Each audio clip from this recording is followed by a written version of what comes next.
Hey, how's it going? Um, I just wanted to talk a little bit.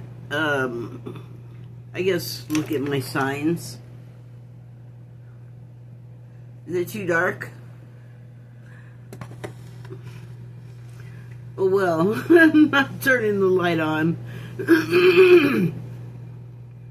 So, I've been feeling super emotional and I'm not even sure what else,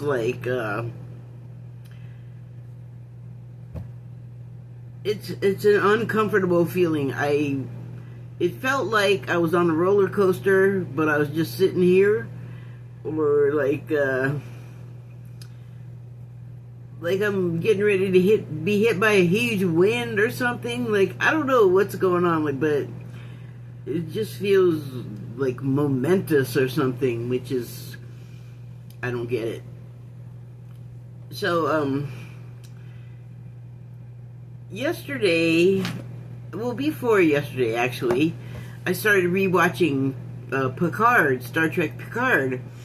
And a lot of times when I watch stuff, I will see parallels with society and things going on. So I don't know if you've seen that series or Star Trek in general, but they have a main villain called the Borg. And then they had a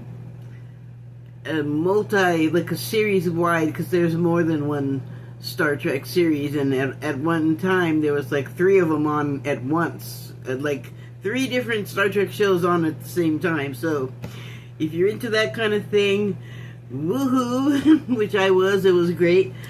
But anyway, something that was like a multi-series story arc was the Dominion War, and that included Deep Space Nine, which, like Picard, is pretty dark. And usually when you're dealing with the Borg, it's pretty dark. And the Dominion War, I feel like the Borg are scarier, but the Dominion had its own sort of, it's scary in a different way, like more in a bureaucratic way or something, like more like real life, which can be scary. Like, look at right now, people are getting deported out of this country here in the United States that didn't used to, for reasons that didn't used to be reasons that would get you deported, and they're, to the best of my reckoning, the reasons are pretty flimsy, like not real.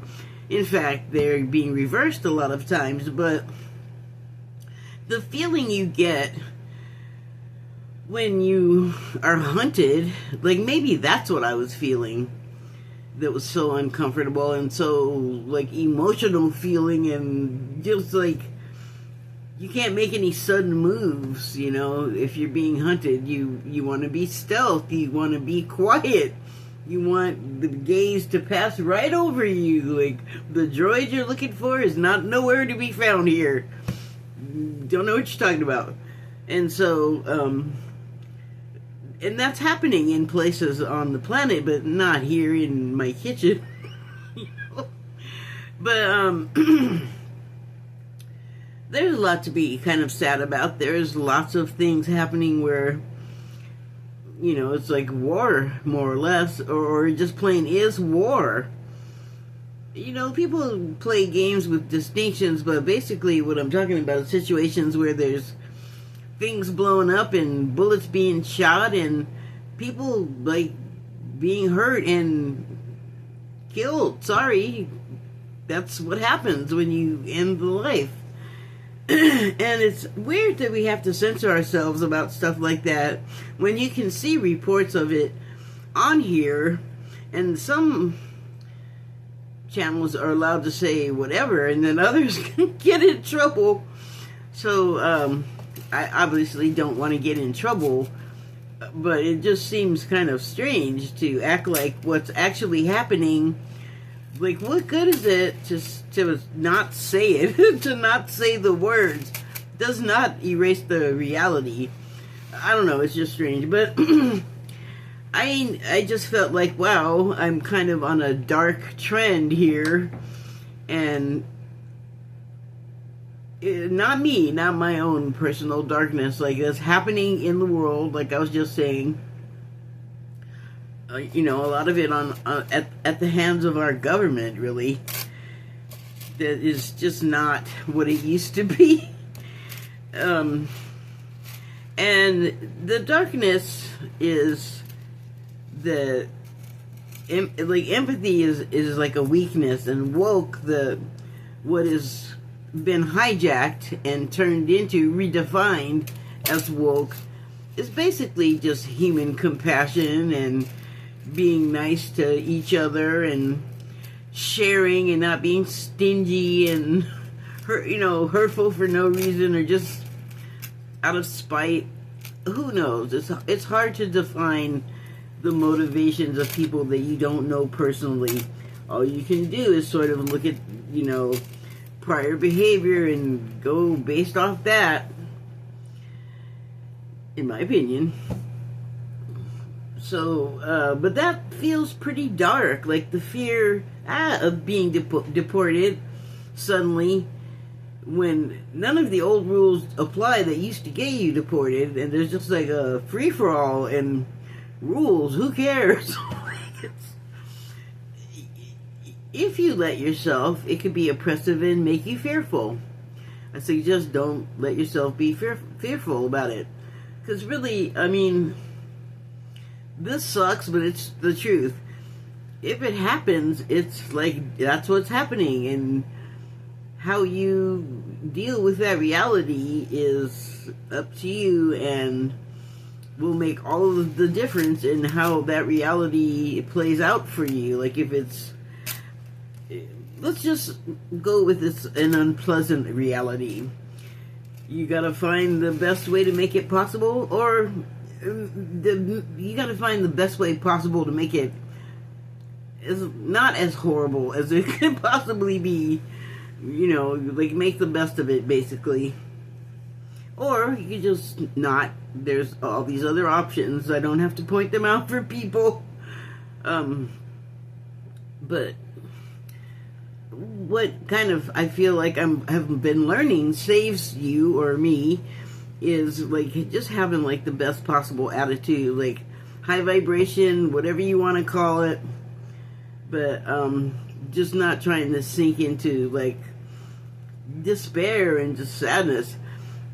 That said, there's all that stuff going on, and it's also here in the United States Memorial Day, which memorializes the lives of the fallen soldiers that have, paid the ultimate price for protecting this country, and all of the rights that are no longer, so that's kind of sad making and also scary, but, I acknowledge it.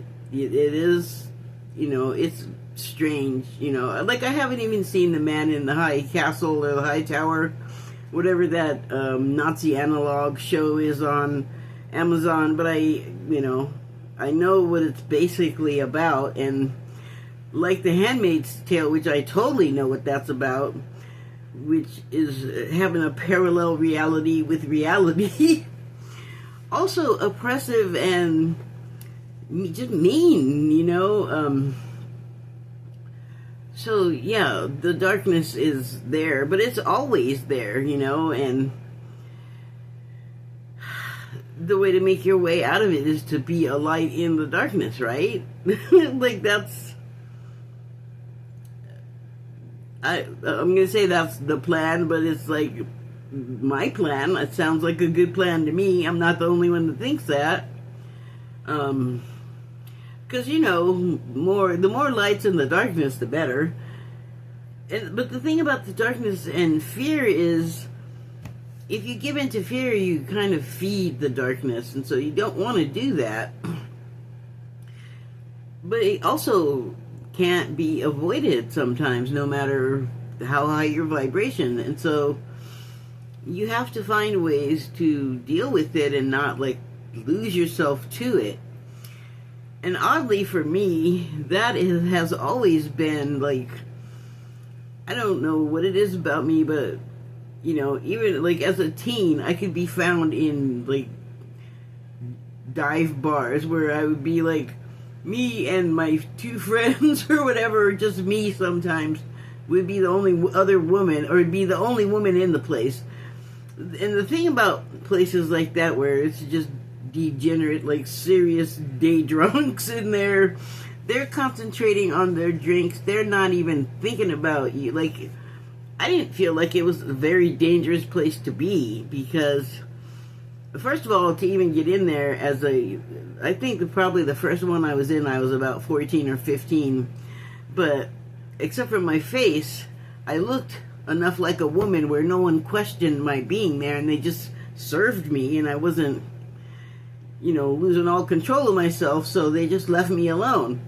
And that's the thing, like, I could go in there and just drink, and they, as far as I knew, they didn't even notice I was there. So it wasn't like a dangerous place. Like, it might have sounded like a dangerous place for like a 14-year-old girl to be, but the reality is that they were too busy dwelling on their own problems to worry about me. Like, even the bartender was not even concerned. Like, they had other stuff that they were thinking about, and it wasn't me. So interesting that, you know. And then I don't know, I've just always been drawn to places where I probably shouldn't be, and in most cases it's been fine.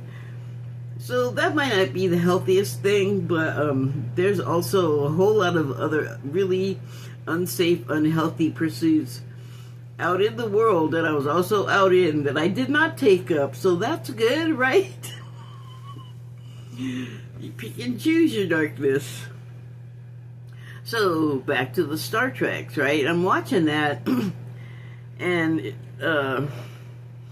it's the battle of light and darkness. Like, the Borg are definitely in the darkness. Their whole thing is like dim light and green, green light. Like, it's just the color palette is dark tone, and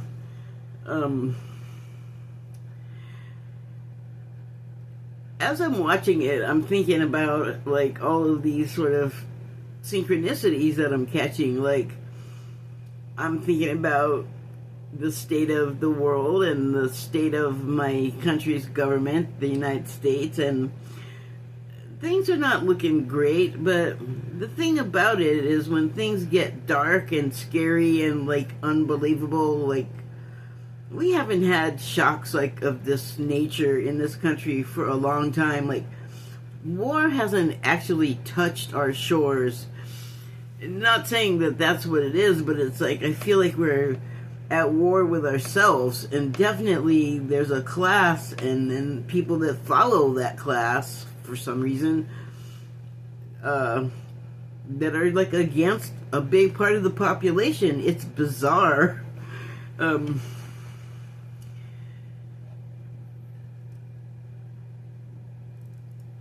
Our enemy, our villain, is not as smart as the Borg, thankfully.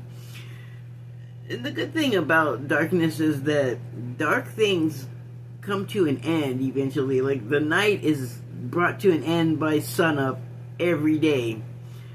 So, that's something to keep in mind, you know. Like, as bad as things seem, you know, I'm feeling like it's not going to be like a long time. Like, we're not going to have to wait 100 years for a lot of the things that are kind of going wrong and making people sad and feel like they're in a dark place. They're not going to be here forever. Like, people that cause the problems are not going to be here forever. And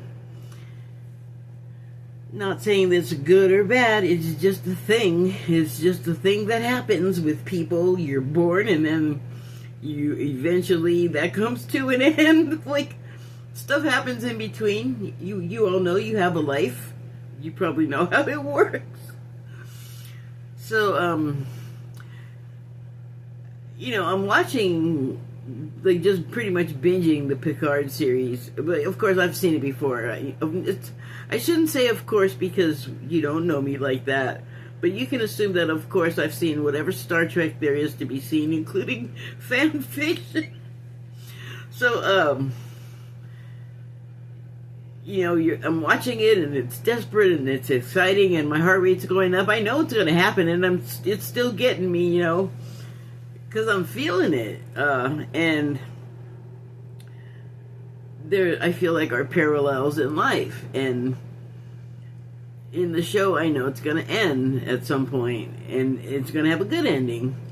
And I know from what I can feel, and then from what I have seen, like, psychics and astrologers talking about, like, this is a cycle that we're in, but it's also like that struggle between light and darkness for supremacy. And I feel like in the show, at one point there's time travel, and here's some spoilers, that's why the signs. One of the characters becomes sort of a watcher, like a time watcher. You have to excuse me. I can't, like, I don't want to distract myself by going into what that's all about. But he comes back into the show because he's not like a regular, and hasn't been because he's been doing time watcher things. But he comes in the show at one point, and he says, oh my God, seriously, I'm going to forget right now? I hate it when that happens.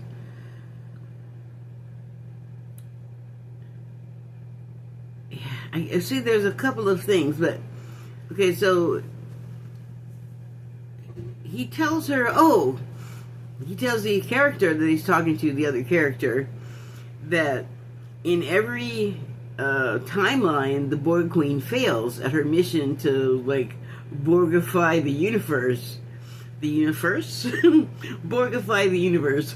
Can I just interject and say I got, like, a full set of teeth now, but they fit weird. Like, I tried to eat, and it was like having extra things in my mouth, which is absolutely the case, but I think I'm gonna have to take these suckers in for some alteration, because they seem a lot thicker. Like, I didn't have as much room to chew as I used to. It's very strange. I don't recommend it. Like, keep your teeth if you can. Anyway, so yeah, the Borg Queen and her evil plan never succeeds. Like, she gets pretty far and messes stuff up pretty bad, and I feel like we're living through a sort of parallel to that. But like I said, our Borg are not as smart, and they kind of sabotage themselves, so that's good for us, It's providing us an illustration of, like, this is bad and wrong, and this is why. Here, let us demonstrate. Thank you. And another thing that happened while I was watching the show, I believe it was Deanna Troi, who was the ship's counselor. She was an empathic psychologist, basically, which, great tool to have at your disposal if that's your job, But she is talking about kind of the whole situation, but there's like a relationship that Picard has that's new, and it's his child, and his child is an adult at this point. Like, he just finds out when this guy's like 28 years old, and meanwhile the universe is going nuts and all of this stuff, and then the Picard child has a role to play in that, of course, and it's all dramatic and exciting, like I said, but that's just like one dynamic that's going on. And then Troi and Riker have their own thing, like personal stuff that's all deep and sad, and yeah, I mean, it's like watching Life, because they stick stuff in there like that, to get you in the feels. And so Troi is talking to this all of a sudden son, and they're just discussing why there's a number of issues with them, but one of the things was that the son had decided, once he learned who his father was, Also, late in the game, like, I don't recommend you doing that kind of thing to your child. Like, just tell them stuff right up front. Get it out of the way, rip off the Band-Aid. And so, anyway, there's all this stuff swirling. Like, there's danger, and then there's family stuff, and there's work stuff, which is also the danger and also the family stuff. Lifelike, right? So, at one point, Choi says, well, the healing, you can't rush the healing. And it just struck me, like, it really resonated with me, because I have my own personal things swirling, and I'm dealing with it. But it's very emotional and sad sometimes, and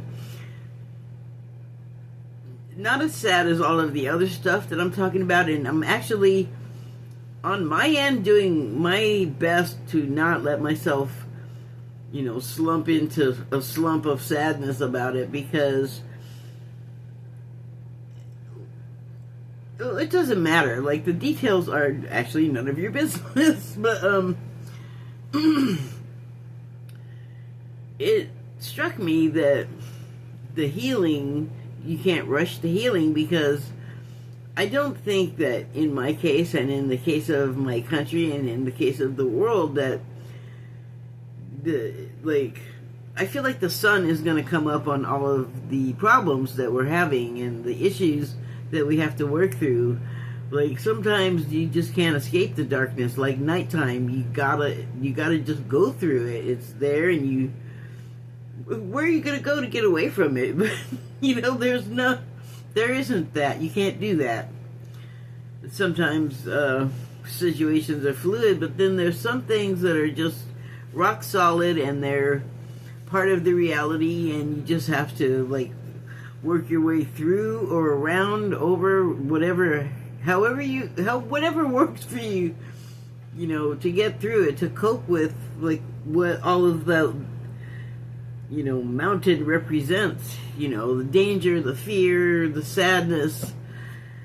So, that made me feel better, though, because, again, the sun is going to come up, and it was, I was going to say coincidentally, but it was not coincidence. I think it was perfectly synchronous on purpose that I saw this weekend a video that talked about the roles of Krishna and Jesus in each one's sort of pantheon, or I don't really want to say religious, because I'm not sure that's the right word, but they each have like a story around them, and they're similar. And what the video kind of touched upon is it's like when, the radio and the television were basically invented simultaneously, but for whatever reason, one inventor over the other got the worldwide fame first. And so,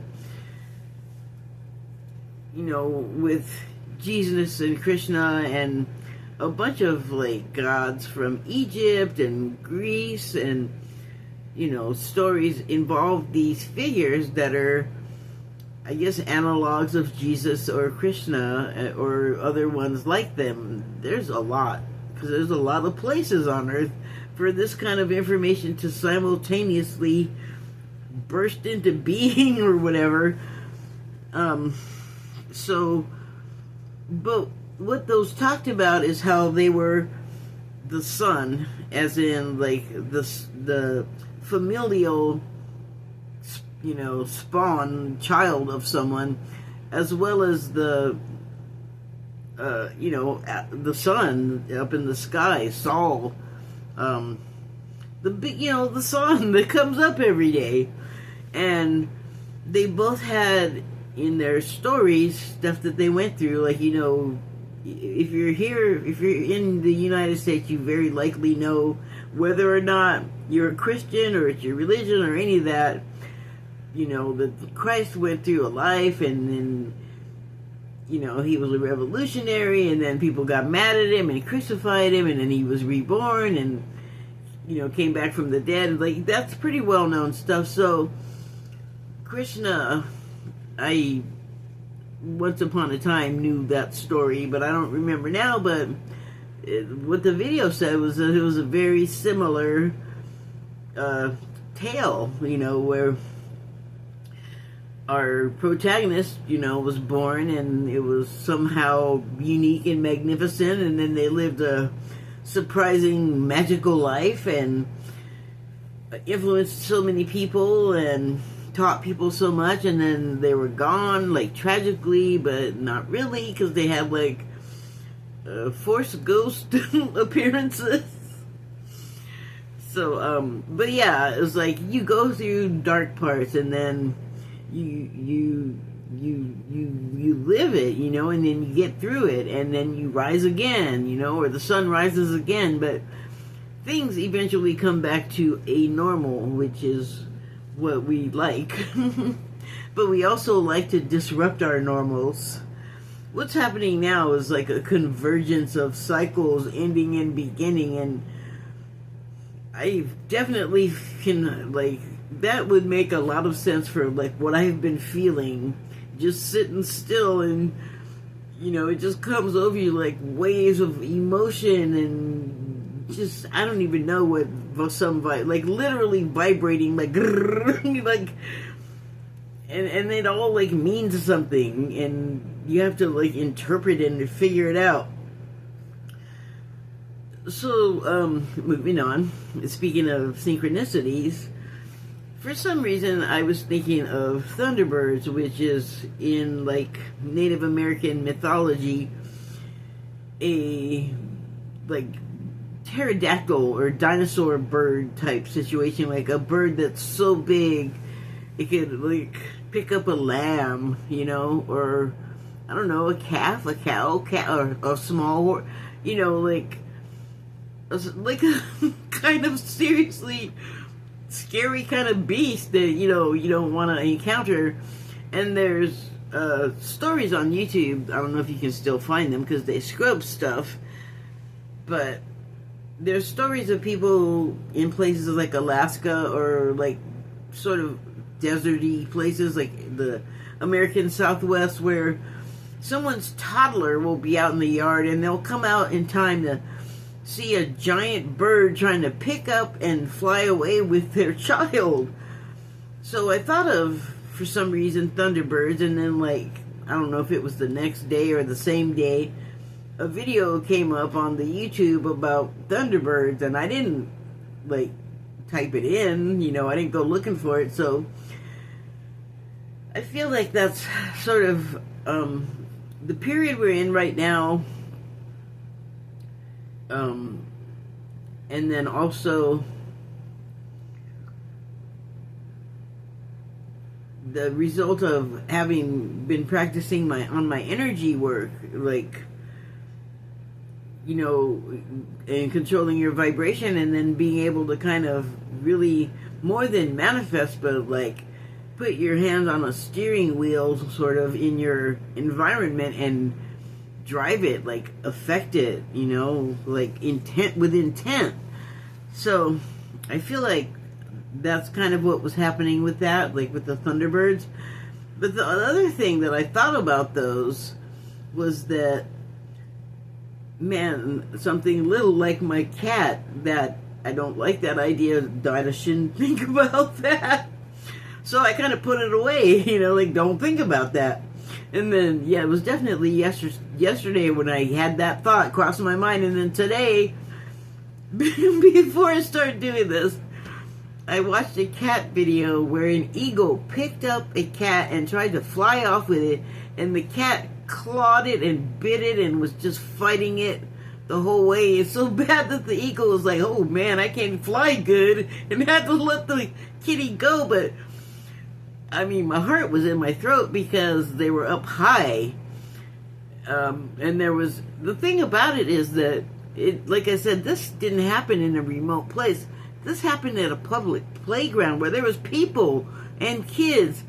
And the people had been watching the cat chase the bird shadows on the ground. And it was the shadow of the dang eagle that came to pick it up and try to drag it off. Look, I'm getting all worked up because that's a little too exciting for me.